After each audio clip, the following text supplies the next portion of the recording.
I want to welcome to the program right now from the great state of Ohio, State Senator Tim Schaefer is with us. And Senator, good evening. Welcome to the program.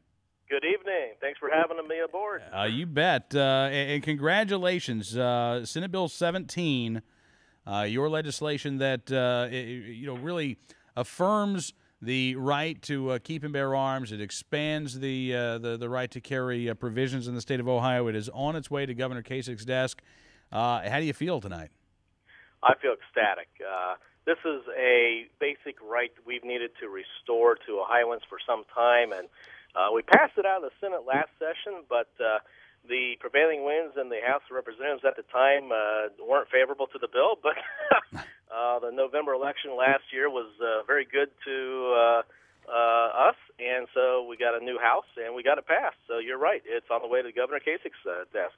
What do you make of the debate? I would say the somewhat dishonest debate from the opponents of this measure. I mean, you would have thought, listening to the folks argue against this bill, that no other state in the union had a law like this on the books, and that there's something about right to carry holders that they'll go through the permitting process so that they can lawfully carry. But as soon as they get within, let's say, 50 feet of an alcoholic beverage, that's all out the window, and they're just going to start, guzzling whatever they can get a hold of when they're in a restaurant where alcohol is served.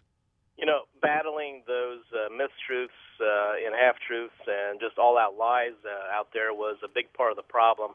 But I was really glad that the legislature as a whole and our governor, John Kasich, have pulled through, and they see the wisdom in this, and they haven't been fazed by the lies out there about the good, honest Americans, law-abiding, law-loving, Constitution-loving Americans who understand concealed carry. Yeah, absolutely. And, for some reason, this story really took off. I don't know if you've seen this or not, but the Daily Mail newspaper in England from London has a story about this today, complete with no, I didn't. Complete, I haven't seen that. Complete with a picture of Clint Eastwood carrying a rifle. My hero. Yeah, and the headline: "What could possibly go wrong? Ohio passes law allowing gun owners to carry guns in bars." Now, in England, of course, you can't carry a gun in your own home, much less outside. So I guess they're coming at it from a different cultural perspective. Well, I think the English, just like the liberals here in our legislature and across America, that they'd be shocked to know that, according to my calculations, 8/10,000 of our CCL population in Ohio, 8/10,000 have had their licenses revoked. And under our law, revoked also means you moved out of state and you gave your license up, or maybe you just gave it up plain and simple and you didn't want it anymore, or you passed away. So revocation doesn't even connote that you did something wrong. The number of people in our state, in Ohio, after 5 or 6 years of having concealed carry in Ohio, the number of people who have had their licenses revoked by the state or by the county sheriff for doing something wrong willfully is barely even on the radar screen. It is a tiny, tiny fraction, even a small fraction of the 8/10,000.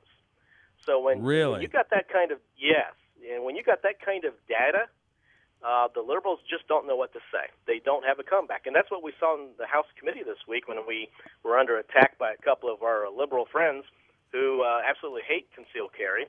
And I just kept I'm holding it in my hand right now, a chart from our Attorney General Mike DeWine's office. I just kept holding that up and showing it to them. 8/10,000 folks, and this includes people who died. Wow.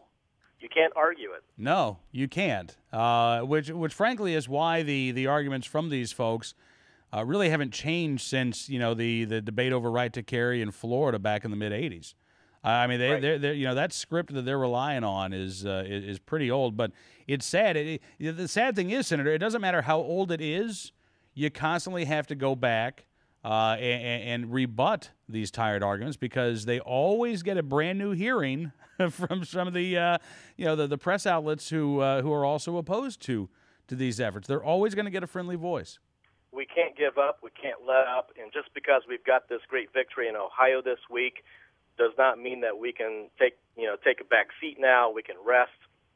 These folks, if you saw the fervor that the liberals on our House committee were coming after this issue just a couple days ago, you would know that they're going to be coming after us, continuing to come after us. And they had a bunch of floor amendments. They had a whole bunch of floor amendments on the House floor that they tried to send after us. Yeah. And in fact, I got a funny little story.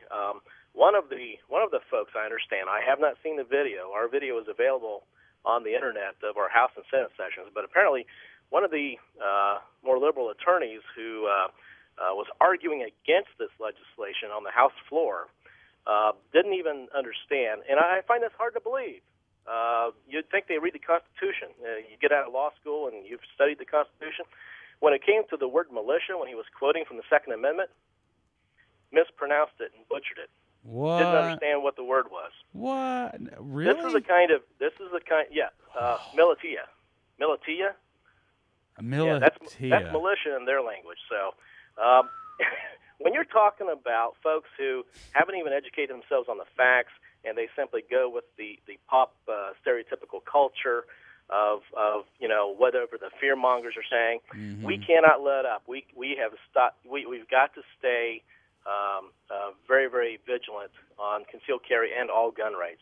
Absolutely. Well, Senator, thank you again for all of your efforts this session. The bill going now to Governor Kasich, who has indicated that he'll sign this, and Ohio will join more than 40 other states around the country where right-to-carry holders can actually carry in places where alcohol is served. And, I appreciate all of your efforts in securing that very basic right. Proud to do it. Thank you. Thank you, sir. State Senator Tim Schaefer joining us from the Buckeye State of Ohio.